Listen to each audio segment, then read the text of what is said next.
Surprised to see me? Wait. Hang on. I lost my train of thought.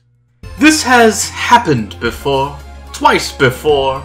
Once whilst streaming Crash Nitro Kart as Team Cortex, and another time whilst trying to make a long play for Sonic Mania whilst also explaining why it was the architect of my suffering. Lord Bradley the Valid has suggested I take a break from streaming, and the result is another attempt at vlogging Magic the Gathering. I considered streaming Magic the Gathering Arena, and giving my thoughts on it. For the most part, I felt I was just copying Tolarian Community College. I will give my complaint that the blocks I get to play with in-game are all unimpressive, except for Dominaria. The beta allows you to play with cards from as early as the Kaladesh block. The Kaladesh block, in general, I despise because it broke a good person's heart. For that alone, I wish to see the plane utterly destroyed. I'm not entirely squeamish of using some of the cards from this block to crush my enemies, and in fact have considered enlisting many cards to my commander decks, most notably Gonti, Lord of Luxury.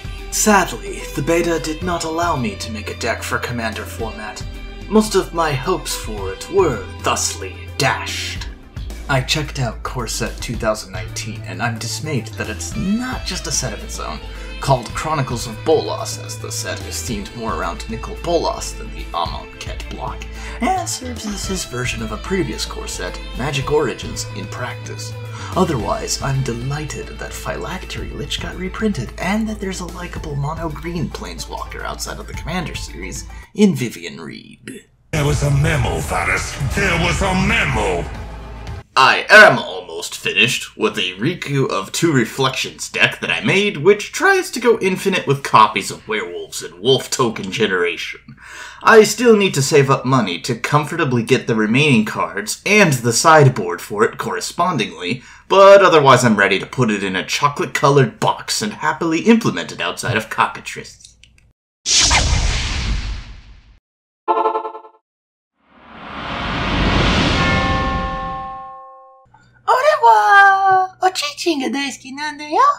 Requietud posse, filthy friend. Damn it, I lost my train of thought again. I'll go through a neck-breaking subjects change and discuss my thoughts on Battle Bond. I keep wanting to say Battleborn for some reason. It's a set that's supposed to be themed around a format I've only played enough times to count on one hand. Two-Headed Giant. Two-Headed Giant reminds me of the two-player adventure mode in Crash Bash for a lack of better laconic analogy. Battlebong's got reprints of Lantax, Nirkana Revenant, and Doubling Season at minimum. In No Mr. Bond, I Expect You to Die, there are also pairs of creatures that have partner exclusively with each other. This and other multiplayer-oriented keywords lead me to believe that I can use some of these cards for myself in Commander format. Partner's been done before, and Wizards of the Coast has gone out to say that these cards can be used as commanders if one wished. Well, the legendary ones. I only really like two of the partner combinations available through Bond Battle. The first one is Gorm the Great and Virtus the Veiled. I like it more for Gorm, but both he and Virtus in tandem allow for some strategy to be employed overall. I considered Gorm and Virtus as commanders, but I think it might be more interesting to use them as part of the 99 for a commander like Doran the Siege Tower or Saskia the Unyielding. The second one is Ragna the Redeemer and Krav the Unredeemed. I am under the belief there's a loop to be had with both of the partner cards, as well as multiple other token generators and life gain shenanigans, such that I would strongly consider making these guys my commanders in a pinch. Perhaps they'd do well as the commanders for one of my other ideas. I am not impressed by Battle Brawl's lore. Tyrannical tournaments and I don't mix. It's only game. Why you have to be mad? I have no concept of closure.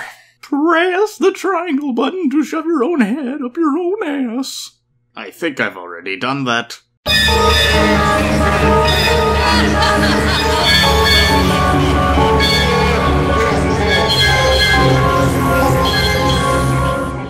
There's also this Global Series promo that has 2 decks in it. All the cards in it look really awesome, and there's quite a few I would strongly consider using.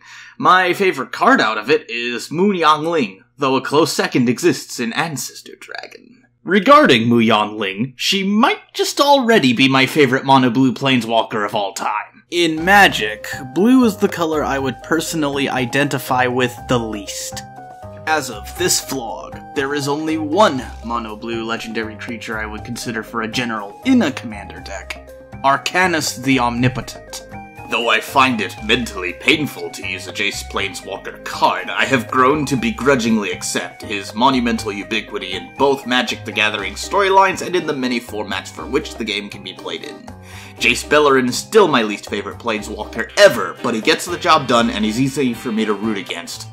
The first Planeswalker I ever pulled from a booster pack was Venser the Sojourner. I have yet to find an appropriate deck for him to be in, but considered recruiting him for a massive, extra big-ass taco deck that only contained cards from the Scars of Mirrodin block.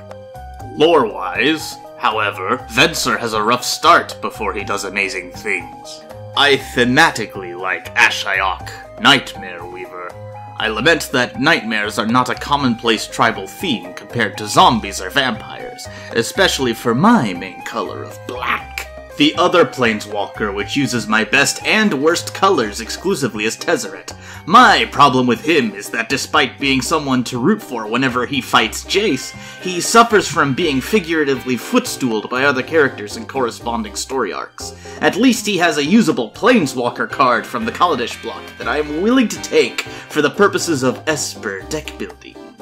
Wizards of the Coast also advertised a character from the Tarkir block to be a representative of autistic people, not said in so many words but heavily implied.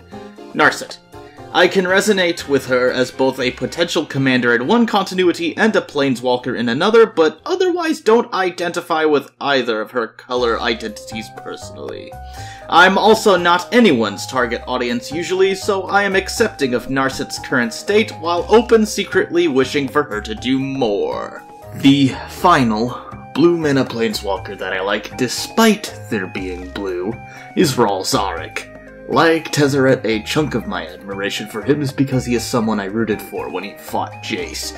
Mechanically, his ult can give me a lot of free turns if I flip my coins right, and I have a keen interest in making a deck that allows me as many extra turns as possible. From a story perspective, I can relate to Ral Zarek's internal and external struggles. Short pause. Honorable mention goes to Dovin Baan. He'd be welcome in any decks of mine that use blue and white at the same time. White is another color I aim to improve myself with the spellcasting of. My plan had been to wield a mono-white Gideon tribal deck, but my soul broke during deck construction and I know the card I saw when I felt a deep internal hurting.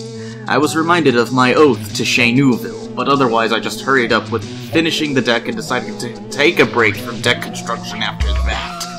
Okay, show's over. I don't have a whole lot else to say, and even if I did, Wizards of the Coast might have something cooler for this year. While I wait with bated breath, I can probably work on an assortment of different things to keep my mind occupied. I am not sponsored by Wizards of the Coast, and probably will never be.